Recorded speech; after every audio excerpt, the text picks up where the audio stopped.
An artist called Igor Savage, who was spending his summer holidays at the house of an officer's widow, was sitting on his bed, given up to the depression of the morning.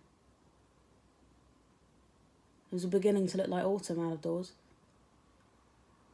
Heavy, clumsy clouds covered the sky in thick layers. There was a cold, piercing wind with a plaintive wail in trees that were bending all on one side. He could see the yellow leaves whirling around in the air and on the earth. Farewell, summer. The melancholy of nature is beautiful and poetical in its own way, when it is looked at with the eyes of an artist. But Igor Savage was in no humour to see beauty. He was devoured by ennui, and his only consolation was the thought that by tomorrow he would not be there. The bed, the chairs, the tables, the floor were all heaped up with cushions, crumpled bedclothes, boxes. The floor had not been swept. The cotton curtains had been taken down from the windows. Next day, he was moving to town. His landlady, the widow, was out.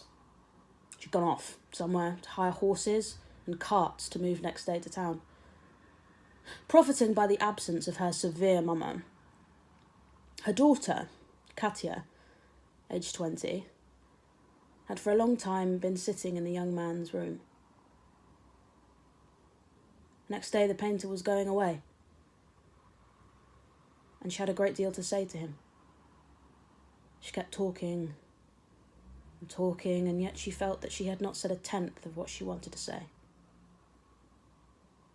With her eyes full of tears, she gazed at his shaggy head, gazed at it with rapture and sadness.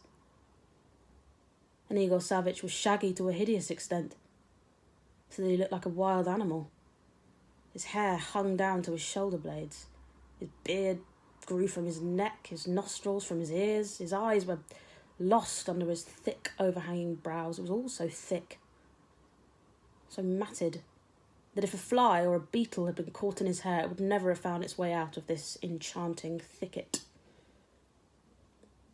Igor Savage listened to Katya, yawning. He was tired.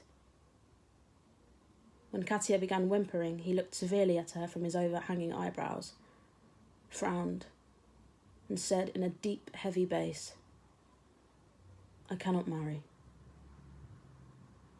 "Why not?" Katya asked softly. "Because for a painter, and in fact any man who lives for art, marriage is out of the question.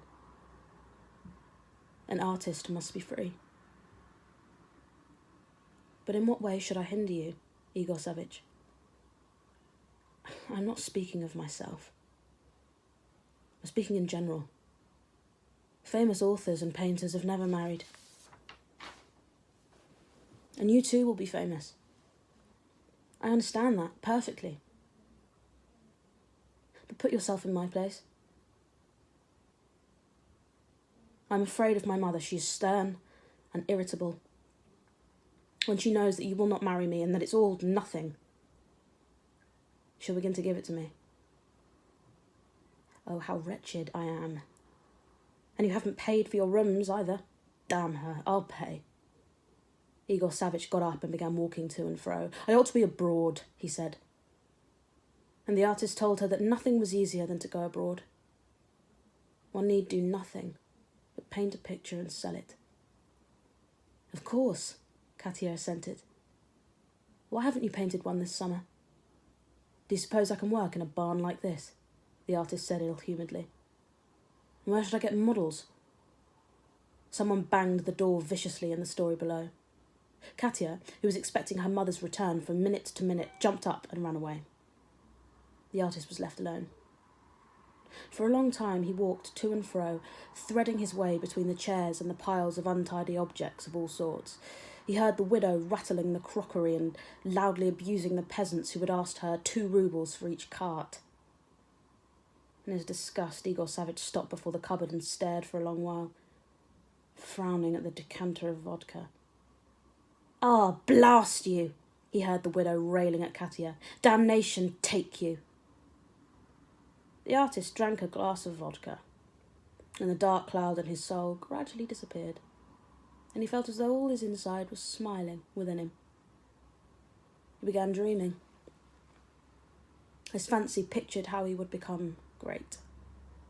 He could not imagine his future works, but he could see distinctly how the papers would talk of him, how the shops would sell his photographs, with what envy his friends would look after him. He tried to picture himself in a magnificent drawing room, surrounded by pretty and adoring women.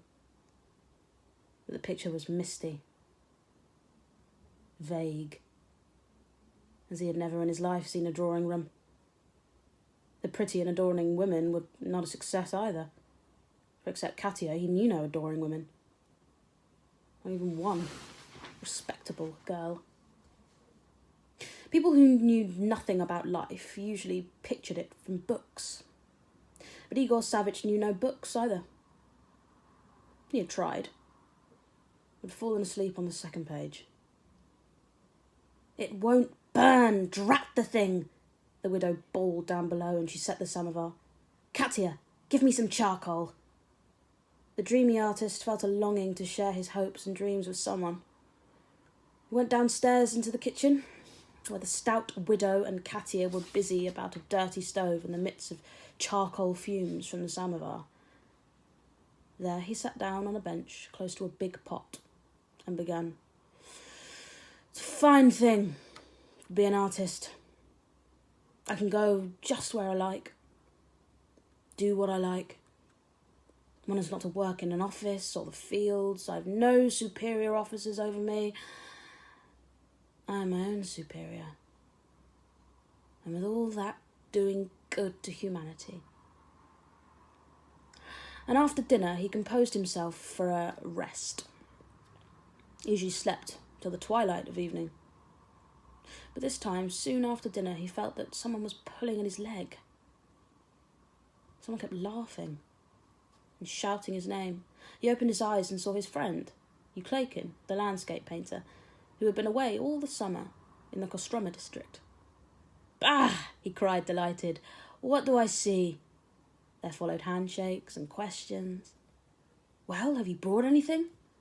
"I suppose you've knocked off hundreds of sketches," said Igor Savvich, watching Euclakin take his belongings out of his trunk. Yes, I have done something. And how are you getting on? Have you been painting anything?" Igor Savvich dived behind the bed and, crimson in the face, extracted a canvas in a frame covered with dust and spiderwebs. "See here. A girl at a window after parting from her betrothed. In 3 sittings. Not nearly finished yet." The picture represented Katya faintly outlined sitting at an open window, from which could be seen a garden and lilac distance. Euclakin did not like the picture. "There was an air and there's an expression," he said. "And there's a feeling of distance, but that bush is screaming horribly." The decanter was brought onto the scene. Towards evening, Kostyliov, also a promising beginner, a historical painter, came in to see Igor Savvich. He was a friend, staying at the next villa, and was a man of 35.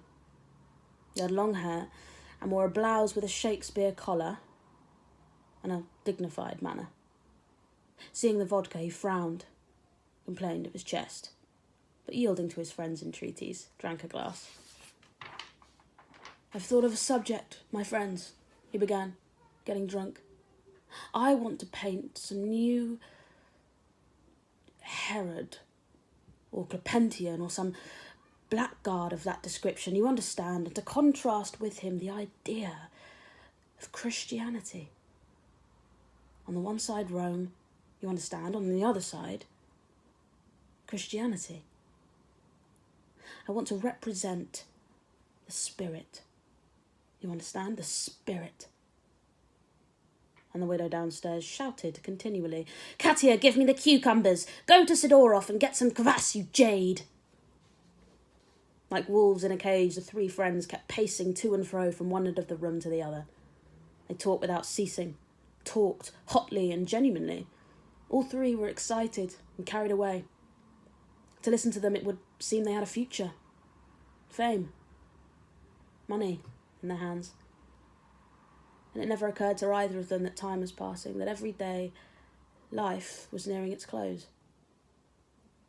That they had lived at other people's expense a great deal, and nothing yet was accomplished. That they were all bound by the inexorable law by which of 100 promising beginners, only 2 or 3 rise to any position, and all the others draw blanks in the lottery, perish playing the part of flesh for the cannon. They were gay and happy, and looked the future boldly in the face. At 1 o'clock in the morning, Kostyliov said goodbye, and smoothing out his Shakespeare collar, went home. The landscape painter remained to sleep at Igor Savvich's. Before going to bed, Igor Savvich took a candle and made his way into the kitchen to get a drink of water. In the dark, narrow passage, Katya was sitting on a box, and with her hands clasped on her knees was looking upwards. A blissful smile was straying on her pale, exhausted face, and her eyes were beaming. "Is that you?" "What are you thinking about?" Igor Savvich asked her. "I'm thinking of how you'll be famous," she said in a half-whisper. "I keep fancying how you'll become a famous man. I overheard all your talk. I keep dreaming and dreaming." Katya went off into a happy laugh, cried, and laid her hands reverently on her idol's shoulders.